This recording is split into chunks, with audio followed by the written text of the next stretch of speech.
Solubility cover हो चुका है, सॉरी नहीं हुआ है, तो सॉल्युबिलिटी अपन कर लेते हैं अब यार, करें स्टार्ट।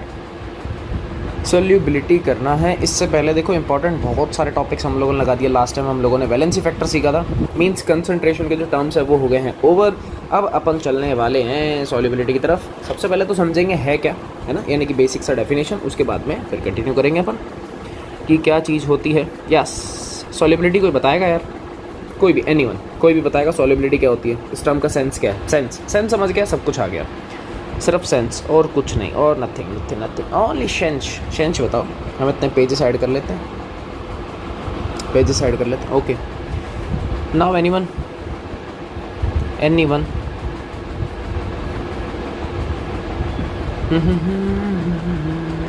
बता दो। That's good. Yes, maximum amount that can be dissolve in solvent, simple सी बात है। यस, बहुत बढ़िया। और क्या हो गया भाई, solubility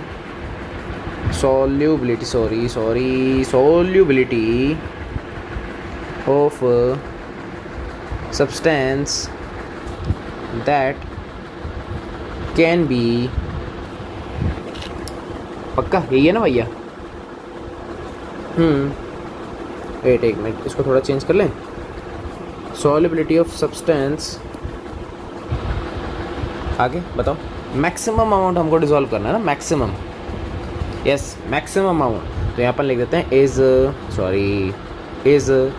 its maximum amount that can B dissolve in a fix amount of solvent.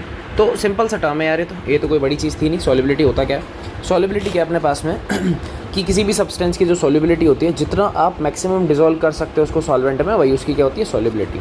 जितना ज़्यादा मिक्स करोगे, अरे पानी को जितना ज़्यादा मीठा करोगे, मीन्स अपन बोलेंगे कि शुगर की सॉल्युबिलिटी, यानी कि शुगर की सॉल्युबिलिटी उतनी ज़्यादा पानी में, यही तो होता है यार, है ना। तो सिंपल सा यूनिट बता दो यार, यूनिट बताओ, यूनिट बता दो बस। यूनिट पता लग गया तो सब कुछ हो गया, सिंपल है यार, बहुत बढ़िया यार। ग्राम पर लीटर ये चला लो, नहीं तो अगर तुम्हें अच्छा नहीं लग रहा तो हम लोग अपन जर्नली ये भी यूज़ करते हैं, मोलार पर लीटर, कि कितने मोल डिसॉल्व कर लिया आप लोगों ने। तो जो अच्छा लगे वो आप कर लेना, कोई इसमें वो वाली बात तो है नहीं, अरे वो वाली बात, दम वाली बात नहीं है, ठीक है, पता लग गया है तो। अच्छा, डिसोल्यूशन क्या होता है, डिसोल्यूशन ये तो हमने पढ़ लिया सॉल्युबिलिटी को। डिसोल्यूशन भी कुछ मिलता जुलता टर्म है, होता क्या वैसे ये, ऑलमोस्ट सिमिलर टर्म है, क्या होता है वैसे ये, ऑलमोस्ट सिमिलर टर्म है। बताओ, जल्दी बताते जाओ, काम होता जाएगा यार, इजी, जल्दी बताओगे, बढ़िया होता जाएगा, अपन भी जल्दी पढ़ेंगे। रेडी रखो तुम, तो तुमको अच्छे से पता है कि कौन सा टॉपिक कब आने वाला है। नेक्स्ट भी बता देता हूँ भाई, इसके बाद अपन क्रिस्टलाइजेशन की डेफिनेशन पढ़ेंगे, तो तब तक अपना एक काम करो, टाइप करके रेडी रखो, बढ़िया। जैसे ही सर ने बोला टक हो गया, सर कॉपी पेस्ट ये मत करना, बाजू में नोटबुक रखी हो उसमें से कॉपी पेस्ट चल रहा हो, है ना, ध्यान रख लेना। बढ़िया, बहुत बढ़िया, बिल्कुल सही है, कोई दिक्कत वाली बात नहीं है भाई। सिंपल सी बात है, अगर तुम सॉल्यूट को डिसॉल्व करोगे सॉल्वेंट में तो कंसंट्रेशन इंक्रीज होगी, क्या होगी, इंक्रीज, इसी को बोलते हैं डिसोल्यूशन, ठीक है। यानी कि अपन जो सॉल्यूट को क्या कर रहे हैं, डिसॉल्व कर रहे हैं, जिससे क्या होती है, कंसंट्रेशन इंक्रीज हो जाती है, इसको अपन क्या बोलते हैं, डिसोल्यूशन। Good, that's good.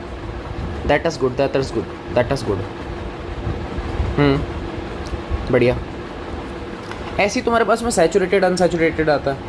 मैं तुम्हें बेसिक्स एग्जांपल के साथ यहाँ पे मैं लिख देता हूँ कि कौन कौन से अपन ने टॉपिक्स पढ़ लिए हैं। देखो मैं इधर लिख नहीं रहा हूँ, छोटी मोटी डेफिनेशन है ना, तुम समझदार हो यार। तो यहाँ पर एक तो आता है अपने पास में डिसोल्यूशन अपन ने देख लिया, ठीक। एक आता है अपने पास सैचुरेटेड, एक होता है अनसैचुरेटेड। तो ये बता दो आप, सैचुरेटेड क्या होता है, बेसिक्स एग्जाम्पल, लाइव एग्जाम्पल को लो यार मेरे को एक चीज़ बताओ, खाना खाते हो ना भाई, एक होता है ठूस के खाना, एक होता है जर्नल खाना। तो नॉर्मली आपने खाना खा लिया, जितनी आपको भूख थी आपने उतना खाना खा लिया, ठीक है। अब आप और नहीं ज़्यादा खाना चाहते हो, इससे ज़्यादा नहीं, जितनी लिमिट है, जितना आपको नीड था, नीड के अकॉर्डिंग जितना आपको नीड था उतना आपने खा लिया, वो होता है सैचुरेटेड सॉल्यूशन। सैचुरेटेड मतलब जितना सॉल्यूट को मुझे सॉल्वेंट में मिक्स करना था मैंने कर दिया, इससे ज़्यादा अपन डिज़ोल्व नहीं कर रहे, ये होता है सैचुरेटेड। अनसैचुरेटेड अब आप लोग समझ गए। मान लो किसी दोस्त यार ने आपको पार्टी करवा दी कि भाई आज चलते हैं, आज मेरा जन्मदिन, आज पार्टी वार्टी करेंगे, आज बर्थडे करेंगे, मुर्गा वर्गा खिलाएंगे तेरे को बढ़िया सा उसी को कटवा के खिला दो। तो कुल मिला के अब मन में आ गया लालच कि यार आज तो दोस्त पार्टी करवा रहा है, आज तो खर्चा करवाऊंगा, आज बिल बनवाऊंगा। चाहे खाना डाइजेस्ट नहीं हो, क्या करते हैं, ठूस के खाते हैं, दबा के खाते हैं। लिमिट थी 2 रोटी की, खा ली 6 रोटी, 8 रोटी, 10 रोटी। पनीर खाते हो मैक्सिमम कितना, एक बाउल, 2 बाउल मैक्सिमम, 10 बाउल पी गए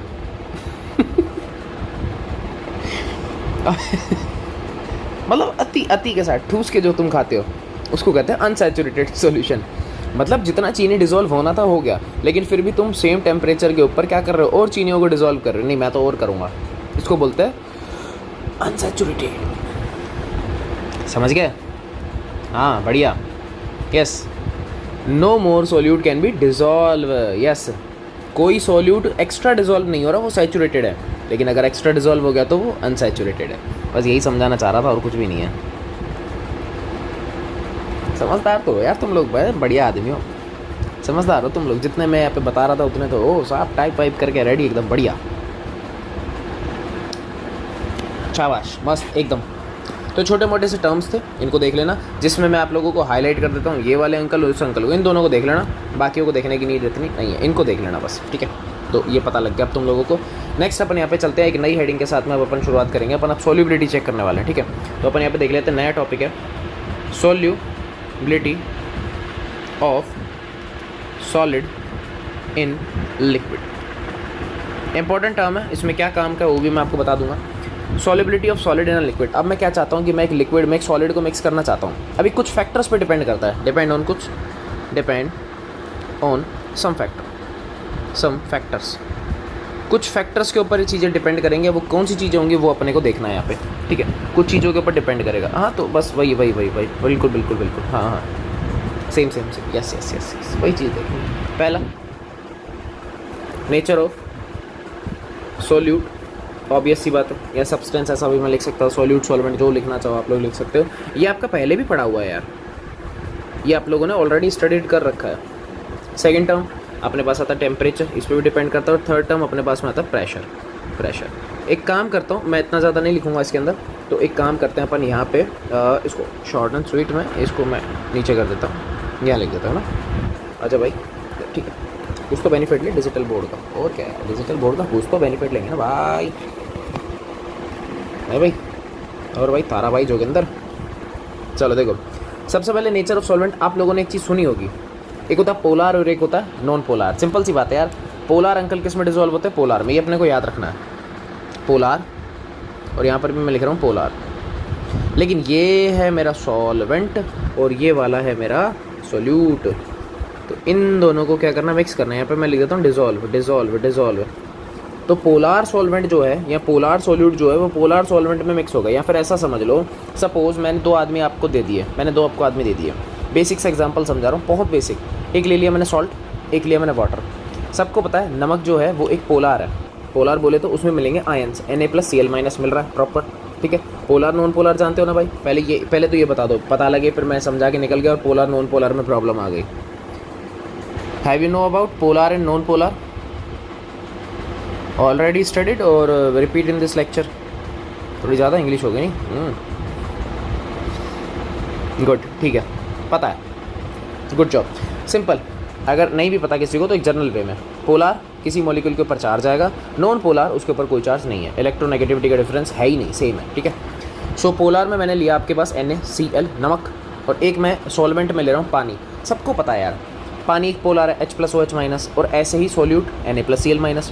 क्या दोनों पे चार्ज है? क्या दोनों एक दूसरे में मिक्स हो जाएंगे, डिजोल्व हो जाएंगे? यस बिल्कुल होंगे, डेफिनेटली होंगे, कोई प्रॉब्लम ही नहीं है इसके अंदर, तो मिक्स हो जाएंगे आराम से, बन गया काम। यही चीज़ बस समझानी है।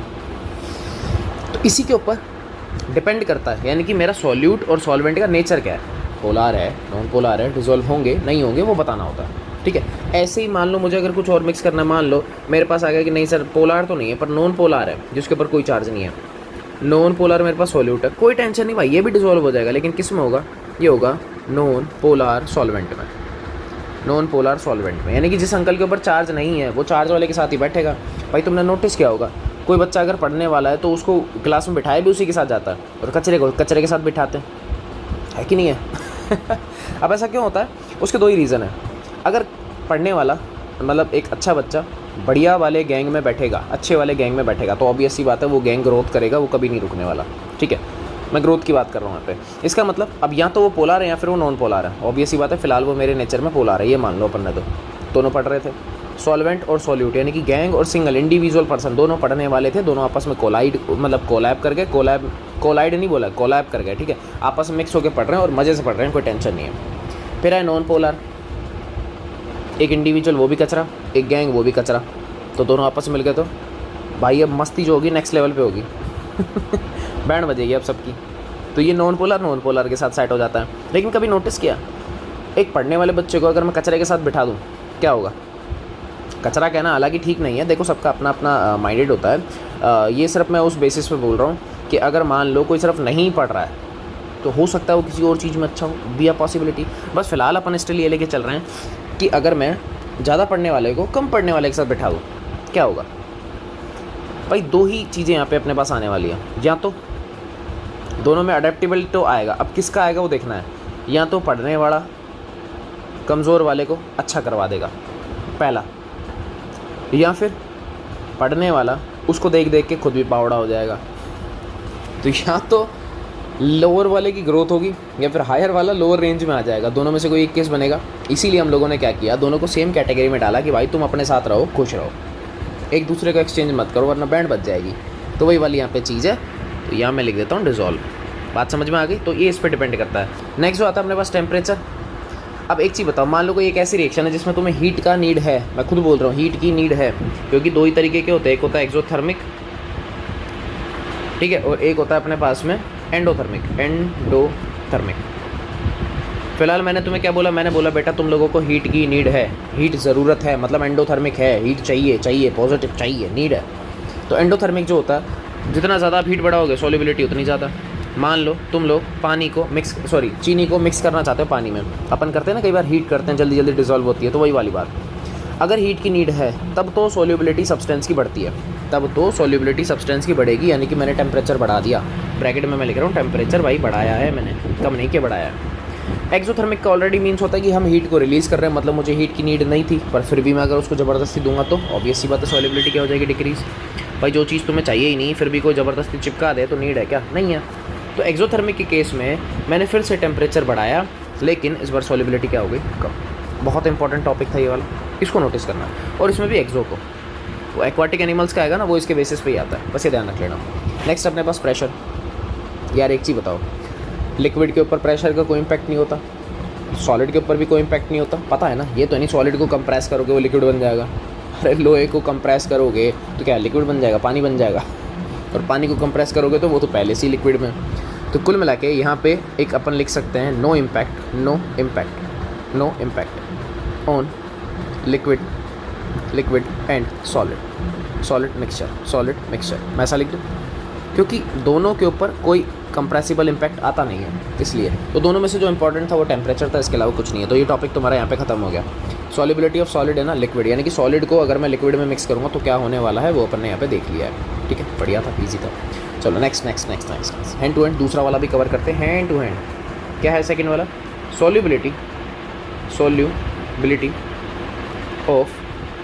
सॉल्युबिलिटी ऑफ गैस आता है, आई थिंक, हाँ, गैस इन लिक्विड। अब अपन चाहते हैं कि यार गैस मिक्स हो जाए, कैसे करोगे? अगेन सेम सिनेरियो, फिर से कुछ फैक्टर्स आएंगे और फैक्टर्स क्या हो बता देता हूँ।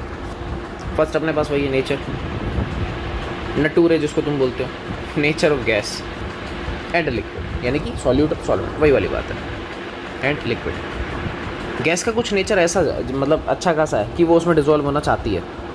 गैस का नेचर आपने देखा होगा कोल्ड ड्रिंक में CO2 गैस इंटरनल अवेलेबल होती है, ठीक है। तो कहने का सेंस क्या है कि अगर मैं सॉल्युबिलिटी बढ़ाऊंगा अगर सोलिबिलिटी मैं बढ़ाना चाहता हूँ तो ऑब्वियसली बात है गैस बहुत अच्छे से डिजॉल्व होगी।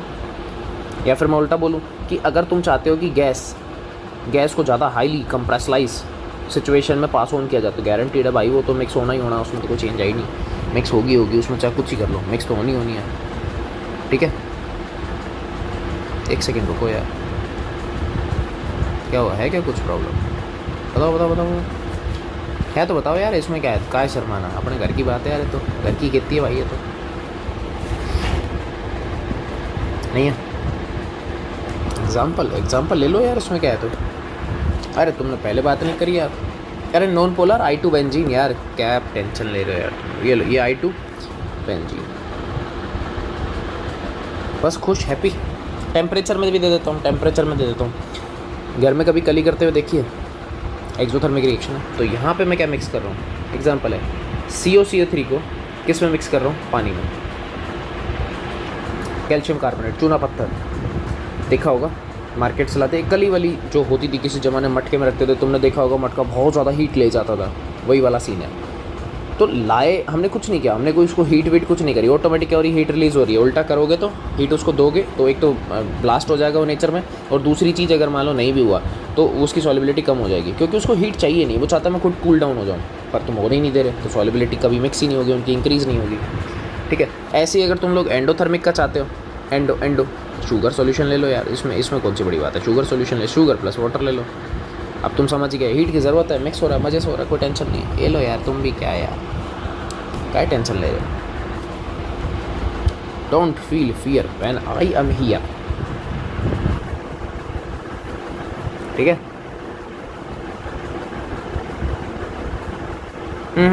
हाँ ये तो सही है। देख, अगर कोई गैस इजीली लिक्विफाई हो गई, इजीली लिक्विफाई है, इजीली लिक्विफाई, तो ऑब्वियसली बात है मोर सोल्यूबल होगी। अरे जिसको तुम आराम से लिक्विड में कन्वर्ट कर सकते हो, मिक्स हो जाएगी, कोई टेंशन नहीं है, मोर सोल्यूबल है, कोई चिंता वाली बात ही नहीं है। सेकंड सिनेरियो देखो, सेम भाई, टेम्परेचर यही वाला इंपॉर्टेंट है जो मैंने वहाँ बोला था। टेम्परेचर अगर तुम बढ़ाओगे तो यहाँ पे सॉल्युबिलिटी क्या हो जाती है, कम हो जाती है। अब कहोगे सर क्या यार आपने ऐसे कैसे लिख दिया, भाई फिक्स कर देता हूँ, एक्सो का केस है। कौन सा केस है? एक्सो का। अब एक्सो का केस है तो तुम लोग समझ गए क्या करना है, एक्सो का केस है, बस ये ध्यान रख लेना। एक्सो के केस में ऐसा होता है, सॉल्युबिलिटी क्या होती है, डिक्रीज़ होती है। टेम्परेचर बढ़ाओगे तो सॉल्युबिलिटी हो जाएगी कम। क्यों? अब ये भी सिखाया था, आपको हीट की नीड नहीं है, पर फिर भी आपको ज़बरदस्ती हीट दी जा रही है, तो उस केस में क्या होता है कि सॉल्युबिलिटी हमेशा डिक्रीज़ होती है। ठीक है, नेक्स्ट ऐसी थर्ड टर्म देख लो, थर्ड टर्म यहाँ पे आता है प्रेशर।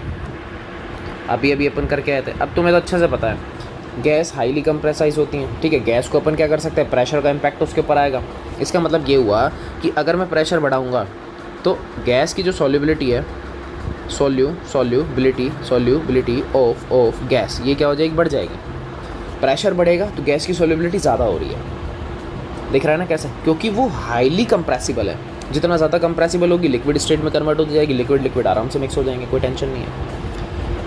क्योंकि प्रेशर का इम्पैक्ट आता है गैस के ऊपर, लिक्विड पे नहीं आ रहा, वो बात एक अलग है। लेकिन यहाँ पे अपन ने क्या देखा कि भैया प्रेशर जो है वो जनरेट करके दे रहा है इसको, कि प्रेशर बढ़ाओगे तो सॉल्युबिलिटी ज़्यादा हो जाएगी। यहीं से डिफाइन होता है हेनरी लॉ, और इससे ज़्यादा इंपॉर्टेंट इस चैप्टर में कुछ नहीं है। CBSE RBSE दोनों के पॉइंट ऑफ व्यू से बहुत इंपॉर्टेंट है। हेनरी लॉ क्या है, अभी अपन ने पढ़ा कि यार प्रेशर अगर तुम इंक्रीज़ करोगे तो सॉल्युबिलिटी ऑफ गैस जो है ये बढ़ेगी। और सॉल्युबिलिटी गैस का मतलब होता है कंसंट्रेशन क्या हो जाएगी, ज़्यादा। और इसी कंसंट्रेशन टर्म को हम यहाँ पर रिप्रेजेंट कर रहे हैं मोल फ्रैक्शन से। किससे रिप्रेजेंट कर रहे हैं, मोल फ्रैक्शन से रिप्रेजेंट कर रहे हैं। तो इनडायरेक्ट ये बोल दूँ कि प्रेशर बढ़ेगा तो मोल फ्रैक्शन भी क्या हो जाएगा, बढ़ेगा। मीन्स कि पार्शियल प्रेशर ऑफ गैस, ये तो अपने को पता ही है ना, partial pressure of gas in vapour face, क्योंकि वेपर ही बनेगी उसकी, तो सिंगल मेंबर है, आपको मैंने डिफाइन अच्छा वो क्लास में समझा रखा, कोई बात नहीं, इधर भी डिफरेंस बता दूंगा। सिंपल सा है कि partial pressure of gas in vapour face अगर वो आप इंक्रीज़ करोगे, अगर वो क्या करना है, इंक्रीज़ करना है, या फिर सिंपल सा directly proportional to the mole fraction of gas. तो यहाँ पे मैं लिख देता हूँ partial pressure of gas in vapour phase is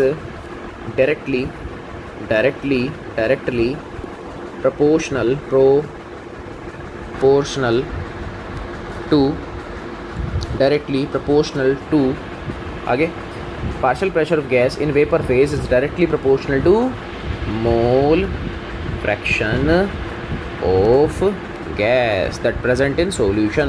आपको यहाँ तक लिखना है, मतलब pressure is directly proportional to क्या हो जाएगा, मोल फ्रैक्शन, और इसको हमने काई से रिप्रेजेंट किया था लास्ट टाइम, आपको याद होगा। और अगर फिलहाल मुझे यहाँ से हटाना है तो P इज़ इक्वल टू हो जाएगा KH इंटू में X, फिलहाल मैं इसको X से ही रिप्रेजेंट कर देता हूँ, ठीक है, X ही बना लेते हैं। तो ये कौन है, ये आपका प्रेशर, टोटल प्रेशर भी अपन इसको बोल सकते हैं। ये कौन है, हेनरी कांस्टेंट, हेनरी कांस्टेंट। और ये आपके पास आपको पता ही है मोल फ्रैक्शन है, मोल फ्रैक्शन है, मोल फ्रैक्शन है। अब इसको आप तुम पार्शियल प्रेशर बोल दो, किसके अंदर, वेपर फेस के अंदर, या फिर आप इसको वेपर प्रेशर बोल दो, या फिर आप इसको टोटल प्रेशर बोल दो, कोई फ़र्क नहीं पड़ रहा, क्योंकि मेंबर एक ही है, दूसरा नहीं है, एक ही है ना, एक ही है यहाँ पर, तो कोई दिक्कत वाली बात नहीं है।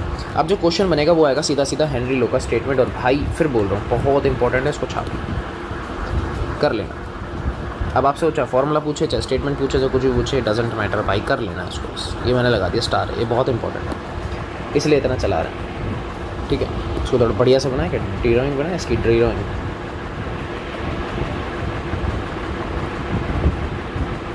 गीका कर दिया भैया।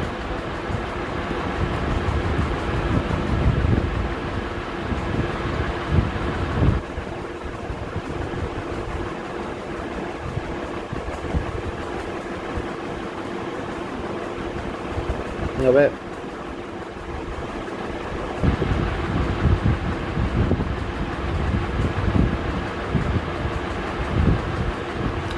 कोई बात नहीं, चेंज स्टाइल।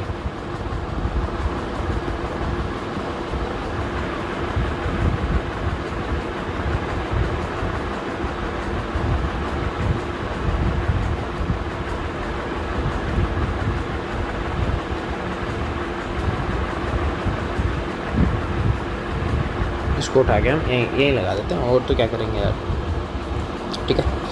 ये लो हैप्पा, इम्पॉर्टेंट आदमी, टाइम पास कर रहा था इतनी देर से मैं, तो बहुत इंपॉर्टेंट है। दूसरी चीज़ यहाँ से जो आपसे क्वेश्चन पूछ सकता है वो ये है कि KH जो होता है वो बेटा डायरेक्टली प्रोपोर्शनल होता है टेम्परेचर के, किसके होता है, डायरेक्टली होता है टेम्परेचर के। अब सिंपल सी बात है, अभी अपन एक चीज़ पढ़ गया है कि टेम्परेचर अगर तुम इंक्रीज़ करोगे तो सॉल्युबिलिटी क्या हो जाती है, सॉल्युबिलिटी क्या हो जाती है बेटा, कम, ये हो जाती कम। इसका मतलब ऐसा बोल दूँ कि KH भी तो इन्वर्सिबल हुआ, अगर KH बढ़ा दोगे तो सॉल्युबिलिटी इसमें भी कम होगी। बात समझ गए कचू कचू, यहाँ से क्वेश्चन आता है। और सबसे फेमस क्वेश्चन जो है वो मैं लिख रहा हूँ अब, सबसे famous question, why aquatic animal are more comfortable in cold water rather than hot water,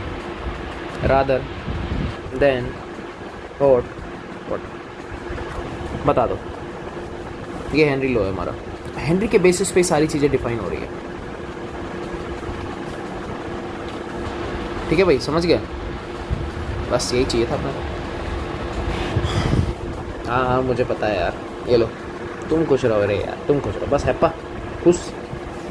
answer बताओगे इसका कि एक्वाटिक एनिमल्स जो है ज़्यादा कंफर्टेबल है किसके अंदर, ठंडे पानी में, लेकिन गर्म पानी में नहीं है। यानी कि ठंडे पानी में चल रही है पिकनिक और गर्म पानी में चल रही है बैंड बज रही है उनकी। बताया तो बता दे। अरे बढ़िया यार, बढ़िया सिंपल सा। अभी जो अपन ने चीज़ पढ़ी थी, सिंपल सी जो अभी अपन ने चीज़ पढ़ी थी, क्या हुआ था, टेम्परेचर के बेसिस पे आंसर दे रहा है। क्या करना भैया, इन कोल्ड वाटर, ठंडे पानी में आपको अच्छे से पता टेम्परेचर क्या होता है, टेम्परेचर होता है कम, तो सॉल्युबिलिटी हो जाएगी बेटा ज़्यादा, सॉल्युबिलिटी ऑफ गैस प्रॉपर लिख रहा हूँ, सॉल्युबिलिटी ऑफ गैस ज़्यादा। कौन सी सॉल्युबिलिटी भैया, ऑक्सीजन, क्योंकि पानी में ऑक्सीजन ही होती है। एक्वाटिक एनिमल्स ऑक्सीजन चाहिए जिंदा रहने के लिए, ये तो नहीं मीथेन चाहिए उनको।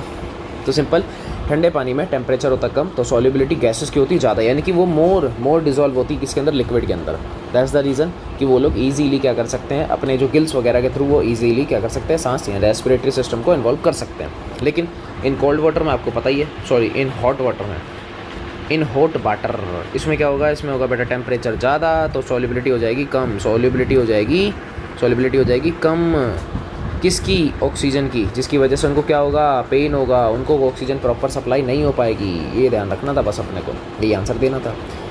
इसीलिए बोल रहा था कि एक्वाटिक एनिमल्स मोर कंफर्टेबल होते हैं। किस वजह से? क्योंकि टेम्परेचर हो जाता कम, सॉल्युबिलिटी ऑफ गैसेस हो जाती ज़्यादा, जिसकी वजह से ईजीली रेस्पिरेटरी वो कर सकते हैं, इनका रेस्पिरेशन सिस्टम आराम से काम कर सकता है।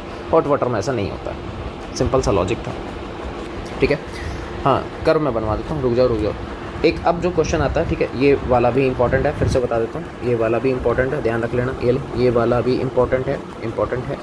यूनिट देख लेते हैं एक बार, यूनिट बता दो यार मुझे, यूनिट चाहिए मुझे KH का यूनिट क्या बनेगा इसका बता दो बस, जल्दी से कमेंट करो, इसका बताओ। KH का यूनिट जो भी आपको लगे कि नहीं यार ये होना चाहिए तो वो बता दो। मैं इतने पेजेस ऐड कर लेता हूँ फिर से। बताओ। बढ़िया, सही है, सही जा रहे हो, थिंकिंग एकदम सही चल रही है, बढ़िया यार, समझदार। तो सिंपल है, यूनिट ऑफ प्रेशर, जो प्रेशर का यूनिट होगा वही इसका होगा। अब अगर आप लोगों ने वो यूज़ किया ATM, तो ATM लिख लो यहाँ पे, ठीक है। या फिर अगर आपने टॉर यूज़ किया, टॉर लिख लो, बार यूज़ किया, बार लिख लो, तो और कौन सा पास्कल यूज़ किया वो कर लो भाई, तुम्हारी मर्जी है, जो तुम्हें समझ में वो वाला कर लो, इसमें कोई बड़ी बात तो है नहीं, ठीक है।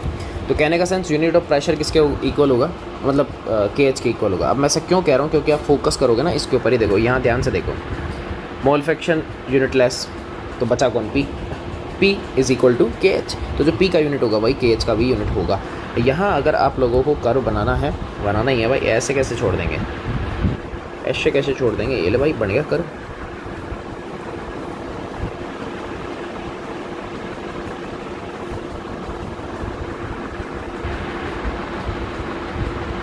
हेलो, बन गया यार, ऐसे कैसे नहीं बनेगा। करो बताओ, यहाँ अगर मान लो मैंने ले लिया KH को और यहाँ मैं ले रहा हूँ प्रेशर को, या एक काम करते थोड़ा चेंज करते, इसको मोल फ्रैक्शन बनाता हूँ। प्रेशर का और मोल फ्रैक्शन का अगर कर्व बनाओगे कैसा आएगा, दोनों डायरेक्टली प्रोपोर्शनल है भाई। P is directly proportional X, जैसे जैसे P बढ़ेगा वैसे वैसे X बढ़ेगा, या जैसे जैसे X बढ़ेगा वैसे वैसे P भी बढ़ेगा। तो कर्व कैसा आएगा, यहाँ से आएगा ऐसे इंक्रीज वाला, ये है पा, बस हो गया ख़त्म, बस और क्या। हाँ वो अब देखो, चाहे सॉल्युबिलिटी में बनाओ चाहे इसमें बनाओ, कोई फ़र्क नहीं पड़ रहा, सेम, क्योंकि मोल फ्रैक्शन ही तो सॉल्युबिलिटी है भाई। अरे मोल फ्रैक्शन ही तो सॉल्युबिलिटी है, सॉल्युबिलिटी कोई सा भी कहीं पे भी रख लो, कोई फ़र्क नहीं पड़ेगा, सॉल्युबिलिटी है ये, ठीक है। ये वाला अपने पास क्या आ गया, सॉल्युबिलिटी, एक सेकेंड रुक जाना, सॉल्युबिलिटी, ठीक है। इसलिए मैंने यहाँ पे ऐसे डायरेक्ट कर दिया था, छोटा सा काम था, हो गया होगा। हाँ बिल्कुल सही है। नेक्स्ट अपन लिमिटेशन पढ़ लेते हैं। अच्छा, इसका स्लोप तो बताया नहीं हम लोगों ने, इसका जो स्लोप है, वो किसके इक्वल है बेटा, वो KH के इक्वल है। अगर कभी आपसे पूछ ले कि भैया हेनरी लो के अंदर जो कर्व बनता था प्रेशर में और सॉल्युबिलिटी में, तो वहाँ पे स्लोप क्या आता था, तो KH आएगा। सिंपल है, ठीक है। अब देखो कुछ छोटे मोटे से टर्म्स है, जैसे फर्स्ट है अपने पास कि इसकी कुछ लिमिटेशन अपन देख रहे हैं,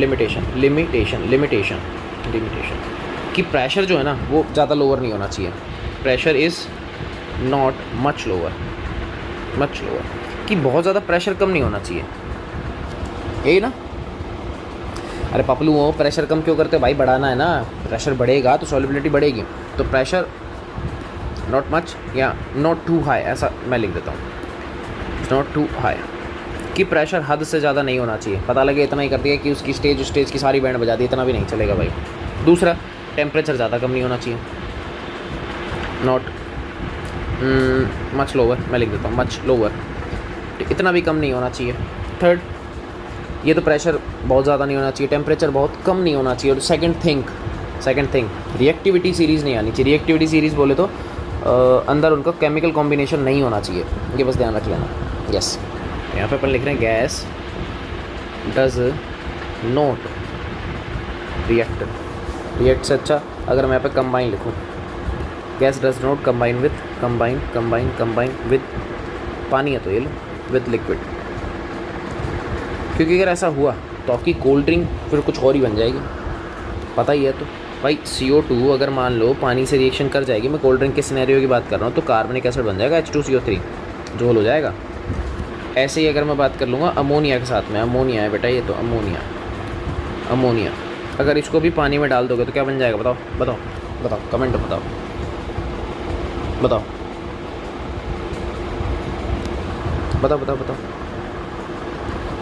ये तो अपना सॉल्वेंट है, ठीक है, बताओ जल्दी बताओ। यहाँ पे मैं लिख देता हूँ 4 क्लासीफाई करके केमिकली। बताओ यार, जल्दी जल्दी बताओ। बता दिया क्या? 100 NH4OH, यस बिल्कुल बढ़िया। अमोनियम हाइड्रोक्साइड, इवन दोस्त पानी में डालोगे तो हाइड्रोक्साइड या फिर क्या बनते हैं, ऑक्साइड्स ही बनते हैं, पता है अपने को। ऑक्साइड फर्दर रिएक्ट करके फिर हाइड्रोक्साइड बना लेता है, वो कोई बड़ी बात नहीं है। तो कहने का सेंस क्या हुआ कि अगर केमिकली रिएक्शन हो गई तो जो चीज़ हम कंज्यूम कर रहे हैं वो हमारे किसी काम की नहीं है। Like cold drinks, cold drink में CO2 होता है, लेकिन वो एक हाईली कंप्रेसिबल होता है, क्योंकि जैसे आप कैप ओपन करते हो CO2 गैस बाहर हो जाती है, रिलीज़ हो जाती है। अगर वो अंदर ही रिएक्शन कर लेती तो शायद अभी एसिड पी रहे होते तुम लोग। हाँ देख लो, एसिड पी रहे होते। तो भाई फर्जी बच्चों, एसिड नहीं पीना। ऐसे ही नेक्स्ट अपने पास क्या आता है, कुछ आते हैं इसके एप्लीकेशंस, जल्दी से देख लेते हैं। Applications of Henry's law. कुछ इसके एप्लीकेशन है, जैसे फर्स्ट अपना कोल्ड ड्रिंक का, तो मैं तो वही लिख रहा हूँ, कोल्ड ड्रिंक ही लिख दिया सीधा मैंने, ठीक है। कोल्ड ड्रिंक में काम आ जाएगा, कोई दिक्कत वाली बात है नहीं। हाई प्रेशर के ऊपर क्या होती है कि उसको सील टाइट किया जाता है, ठीक है। प्रेशर के ऊपर उसको सीलेंट किया जाता है, ये तो अपने को पता ही है। अरे वही कोल्ड ड्रिंक्स को क्या करते हैं यार ये लो ना, sealed under high pressure, sealed under high pressure, क्योंकि प्रेशर जितना ज़्यादा होगा गैस की सॉल्युबिलिटी उतनी ज़्यादा, इसलिए, ठीक है। अब तो भाई बोतल ही करेंगे यार, और पड़ोसियों को तो करोगे नहीं, क्या है यार, क्या गुंडा बनोगे तुम लोग। नेक्स्ट अपने पास जो सिनेरियो होता है वो स्कूबा, दिल डूबा स्कूबा डाइवर्स। याद है कि नहीं है? बता देता हूँ स्कूबा डाइविंग क्या होती है। इसका बहुत तगड़ा रोलमेंट है, तो ये तो पेपर में आएगा। इसका कंपोजिशन वगैरह पूछ लेता है, कंपोजिशन, गैस कंपोजिशन में लिख देता हूँ, गैस कंपोजिशन गैसेस का कंपोजिशन होता है। इसमें हीलियम होती है, नाइट्रोजन होती है और ऑक्सीजन होती है। मुझे बस जल्दी से टाइप करके ये बता दो कि किसका कितना परसेंट है। हीलियम का मैं हिंट के लिए बताता हूँ, 11.1% है। नाइट्रोजन और ऑक्सीजन बताओ, नाइट्रोजन बताओ, ऑक्सीजन बताओ, चलो जल्दी से बताओ, देखते हैं किसमें कितना दिमाग चलता है, बताओ।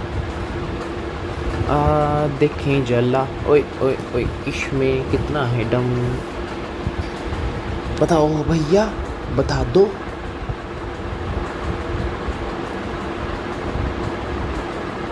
हमने क्या लिख दिया भाई? अच्छा सॉरी, हीलियम भाई 11.7 है, 1 नहीं है, 7 है, 7 है। Nitrogen 56.2, okay. और ऑक्सीजन रिमेन, हाँ तो रिमेन तो है, वो तो पता ही है, 32.1, बढ़िया, सही है एकदम। तो ये कॉम्पोजिशंस है, पर इसमें हीलियम आया क्यों? एक्चुअली में आपसे सिंपल सा क्वेश्चन यही पूछेगा कि स्कूबा डाइवर्स के जो गैस सिलेंडर्स होते हैं, जो गैस किट होती है, जो मास्क को वियर करके नीचे की तरफ जाते हैं, तो उसमें सिलेंडर में हीलियम का क्या रोलमेंट था? तो सिंपल सा मैं आपको बताता हूँ। एक्चुअली में क्या होता है कि जब भी स्कूबा डाइवर्स डीप में जाते हो, बेसिक बात है, डीप में डाइविंग करने ही जाएगा, टाइम पास तो करने जाएगा नहीं। तो जब वो नीचे जाते थे तो होता क्या है कि जैसे जैसे आप नीचे जाओगे प्रेशर इंक्रीज़ होगा, तो गैस की सॉल्युबिलिटी ब्लड में बढ़ेगी, ठीक है। ब्लड कैपिलरीज में मजे से एकदम ब्लड सर्कुलेट होगा, कोई टेंशन नहीं है। लेकिन जैसे ही जब आप ऊपर की तरफ आते हो, अब नाइट्रोजन तो पूरे ब्लड में सप्लाई हो चुकी है प्रॉपर वे में, जैसे अब आप अपन क्या करते हैं, ऊपर की तरफ आते हैं, तो वहाँ क्या होता है, वहाँ गैस का प्रेशर होता है डिक्रीज़। प्रेशर डिक्रीज़ होने से क्या होगा, सडनली जो गैसेस हैं जो डिजॉल्व हुई थी ब्लड में, वो बाहर आने का ट्राई करती हैं। अब बाहर आएगा तो पेन तो होगा, क्योंकि एकदम से यार भीड़ बाहर आती है तो प्रॉब्लम तो है, ठीक है। तो होता क्या है कि वो ब्लड से बाहर आती हैं तो बबल्स की फॉर्म में, यानी कि गैस के बबल्स बनने स्टार्ट हो जाते हैं और बहुत ज़्यादा पेन क्रिएट करते हैं वो लोग कैपिलरीज़ में। अब भाई सिंपल सी बात है, ब्लड ये तो है नहीं सिर्फ ये ईसोफेगस में घूम रहा है, तो भाई नसों में घूम रहा है, सिंपल सी बात है, ब्लड कैपिलरीज में घूम रहा है, ठीक है, आर्टरीज में, वेन्स में, इनके थ्रू चल रहा है। तो बहुत माइनर से पतली नसें होती हैं, इनके अंदर ब्लड सप्लाई हो रहा है बढ़िया तरीके से। अब जैसे ही आप लोग ऊपर आओगे सरफेस की तरफ, तो प्रेशर हो जाएगा कम, जिसकी वजह से गैसेस रिलीज़ होने का ट्राई करेगी और ये क्या बनाएंगी, फिर बबल्स वगैरह बनाएंगी। वहाँ पे क्या होगा, मसल पेन क्रिएट हो जाएगा और आदमी कई बार आते आते ऊपर निकल लेता है, इतना पेन होता है। अब देख लो, निकल लेता है सही में। इसीलिए इसमें डाला हीलियम, ताकि गैसेस को और थोड़ा डाइल्यूट किया जाए, ठीक है। क्योंकि नॉन रिएक्टिव गैस है, तो सबको पता है हीलियम तो कोई रिएक्शन वगैरह करेगा नहीं, उसको सॉल्युबिलिटी से कोई लेना देना नहीं है। तो नाइट्रोजन ऑक्सीजन का सॉल्युबिलिटी उसमें हो जाएगा कम, क्योंकि ऑक्सीजन तो देखो कंज्यूम हो रही है बॉडी में, उसको तो कोई प्रॉब्लम है नहीं, जितना मिल जाए उतना बढ़िया। मेन गेम आ रहा था नाइट्रोजन का, तो इसीलिए उसको ज़्यादा डाइल्यूट करने के लिए हम लोगों ने इसमें हीलियम का कॉम्पोजिशन मिक्स किया, जिससे स्कूबा डाइवर्स को बेंडिंग से, प्रॉब्लम से, जो केसेस हैं उनसे थोड़ा सा रिलैक्सेशन मिल सके, बस इसलिए इसको मिक्स करते हैं। पर तो स्कूबा डाइवर को थोड़ा अच्छे से देख लेना। थर्ड आता है एनोक्सिया का केस। एनोक्सिया एनोक्सिया क्या होता है? लोअर थिंकिंग लेवल, मैं ऐसा लिख देता हूँ, lower thinking level at high altitude, high altitude. ये क्या होता है कि जब आप किसी एक हाइट के ऊपर, जैसे माउंटेन्स वगैरह पे ब्रश करते हो या फिर कोई जो पहले से पहाड़ों वगैरह में रहते हैं, ऑब्वियस है, तो वहाँ पर उनका थिंकिंग लेवल कम होता है। रीज़न बिहाइंड दैट, क्योंकि जितनी ज़्यादा आप हाइट पे रहोगे वहाँ प्रेशर होता है कम। क्या होता है, ये देखो हाई एल्टीट्यूड लिखा हुआ है ना, तो यहाँ पर प्रेशर क्या हो जाता है? कम, जिसकी वजह से सॉल्युबिलिटी हो जाती है बेटा, सॉल्युबिलिटी भी क्या हो जाती है? सॉल्युबिलिटी कम हो जाती है, जिसकी वजह से गैसेस की जो, यानी कि ऑक्सीजन की जो प्रॉपर सप्लाई है वो माइंड तक तो हो ही नहीं पाती, भेजे में जा ही नहीं रही ऑक्सीजन की प्रॉपर सप्लाई, जिससे उन्हें सोचने समझने में थोड़ा सा टाइम लगता है। उनका थिंकिंग लेवल थोड़ा सा रेस्पेक्टिवली ग्राउंड स्टेट के रेस्पेक्ट में थोड़ा कम होता है, इसीलिए वहाँ पे एक प्रॉब्लम जनरेट होती है, यानी कि सोचने समझने की पावर कम हो जाती है, जिसको अपन क्या बोलते हैं? एनोक्सिया बोलते हैं। तो 3 रोलमेंट थे, जिसमें से इंपॉर्टेंट था स्कूबा डाइवर, मैंने वो लगा दिया है यहाँ पे। स्कूबा डाइविंग को अच्छे से देख लेना, कॉम्पोजिशन को अच्छे से देख के जाना, कॉम्पोजिशन आप लोगों से पूछ लेगा कौन कौन है और कितना कितना है, स्पेशली हीलियम, तो थोड़ा सा अलर्ट रहना, ठीक है। बस यही चाहिए अपने को, चाहिए क्या? चिल करो, मज़े मारो, जय हिंद।